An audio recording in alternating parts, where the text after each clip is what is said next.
여러분 안녕하세요. 이제 이번 시간에는요, 여러분들 교재 41페이지를 보시면은 그 문서 관리와 관련되는 얘기가 나오는데, 이번 강의에서 하는 얘기를 뭐 잠깐 한번 얘기를 드려볼게요. 제일 또 중요한 것 중에 하나는 뭐냐면 공문서의 의의가 뭐냐 한번 여러분과 같이 알아보고, 또 문서의 기능에 어떤 기능이 있는가 뭐 그런 얘기도 보고, 또 왜 문서가 필요한가, 또 어떤 문서 관리와 관련되는 4대 원칙이라는 게 있다는 거 아닙니까? 그래서 그 원칙 또 여러분과 같이 알아보고요. 또 그리고 문서를 분류하는 방식이 몇 가지가 있는데, 작성 주체에 의한 거, 또 그리고 유통되냐 안 되느냐, 또 어떤 전자문서 여부냐, 또 중요한 거는 성질과 관련되는 문서의 분류 방식, 뭐 이런 부분이 요번 시간에 여러분과 다룰 주요 내용이거든요. 그래서 뭐 하나씩 한번 알아봅니다. 먼저 뭐부터 한번 얘기를 드리냐면요, 공문서의 정의에 대해서 한번 봅니다. 공문서의 정의에 대해서 한번 얘기를 드려보면서, 그러면서 한번 이렇게 볼게요. 공문서의 정의를 얘기 드렸는데, 물론 공문서에 대해서 뭐 일반적인 정의도 있고 여러 가지 그 정의가 있지만, 우리한테 가장 중요한 거는 이렇게 여기 사무관리 규정이 행정업무 효율적 운영에 관한 규정으로 바뀌었다는 거 여러분들이 다 아시는 거고, 여기가 중요하니까 요걸 한번 보도록 할게요. 물론 뭐 제가 미리 얘기를 드리면요, 그 여러분들은 여기 이렇게 기본 강의에서 전반적인 걸 한번 보시고, 문제 연습 들어가면은 그 논술 약술에 맞게 맞춰놨으니까 그대로 가서 하시면 되거든요. 그래서 행정 업무의 효율적 운영에 관한 규정, 행정 업무의 효율적 운영에 관한 규정, 효율적 운영에 관한 규정. 이거는 우리한테 굉장히 중요한 거 아닙니까? 운영에 관한 규정. 이 규정에서 어떤 공문서의 정의를 내려놨다는 거 아닙니까? 뭐 이 정도는 한번 여러분들이 뭐 나중에도 하시겠지만 쓸 수 있는 정도까지 가셔야 되거든요. 한번 좀 얘기를 들어볼게요. 여기서 공문서를 어떻게 얘기했냐면 이러겠군요. 어떤 행정기관에서요, 공무상 한번 써본 다음에 의미를 한번 해볼게요.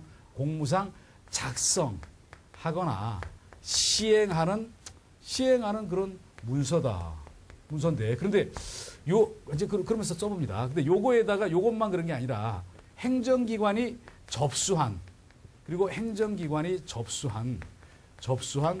모든 문서 또한 그렇다, 이렇게 한번 봅니다. 그러면서 한번 뜻풀이를 한번 해볼게요. 이제 여기서 말하는 행정기관은 뭐냐면요, 뭐 그것부터 한번 얘기를 합니다. 여기서 말하는 행정기관은 중앙행정기관도 그렇고 지방자치단체도 그렇고 군, 이것도 다 포함되는 그런 개념이다, 이렇게 봅니다. 그러면서 공무상 업무와 관련해서 이렇게 하고, 작성이라는 거는 자기들이 생산을 했다는 거 아닙니까? 생산. 그리고 시행이라는 건 뭐냐면요, 이 작성한 문서를 집행하기 위한 문서, 이렇게 보세요. 어떤 문서를 작성해서 그 문서 결제를 받으면은 그 문서가 성립됐다. 그런데 그 문서에 있는 내용을 집행할 필요가 있는 거 아닙니까? 뭐 내부에만 처하고 있는 거는 그럴 필요 없잖아요. 그래서 그게 시행하기 위한 문서다. 그러면서 이 문서에 여러 가지가 포함된다는 얘기를 곁들여 놓은 거 한번 보도록 할게요. 뭐 여러 가지가 했는데 어떠냐면요, 여기 어떤 도면도 여기에 포함되고, 또 뭐 대장도 포함되고, 또 카드도 포함되고, 슬라이더도 포함되고, 물론 전자문서까지도, 이런 것까지도 포함이 된다는 얘기를 한 건가 아닙니까?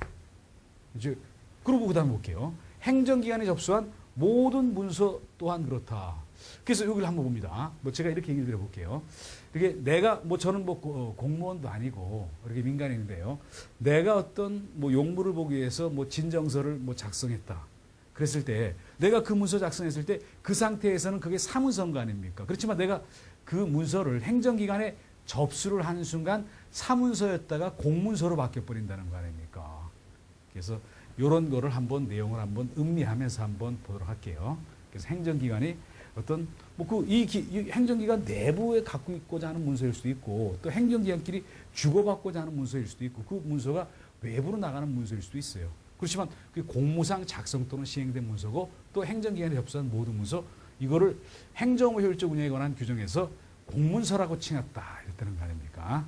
이제 그리고 거기를 또 한 가지 볼게요. 그러면 이런 문서가 유효하기 위해서, 어떤 효력이 있기 위해서 일정한 뭐 이렇게 성립되기 위한 어떤 요건 같은 거를 몇 가지를 얘기한 거 아닙니까? 일부만 한번 볼게요. 맨 처음에 뭐라고 나왔냐면요, 어떤 위법하다든지 부당한 거 이런 거 하면은 안 된다는 거 아닙니까? 그리고 그 다음에 나온 거는 불가능한 사항이 없어야 된다, 이랬다는 거 아닙니까? 불가능한 사항이 없어야 된다. 그런데 위법 부당을 만약했다 그러면 그 문서 취소 사유인 거 아닙니까? 또 불가능한 사항이 있다 그러면 이거는 아예 어떤 무효로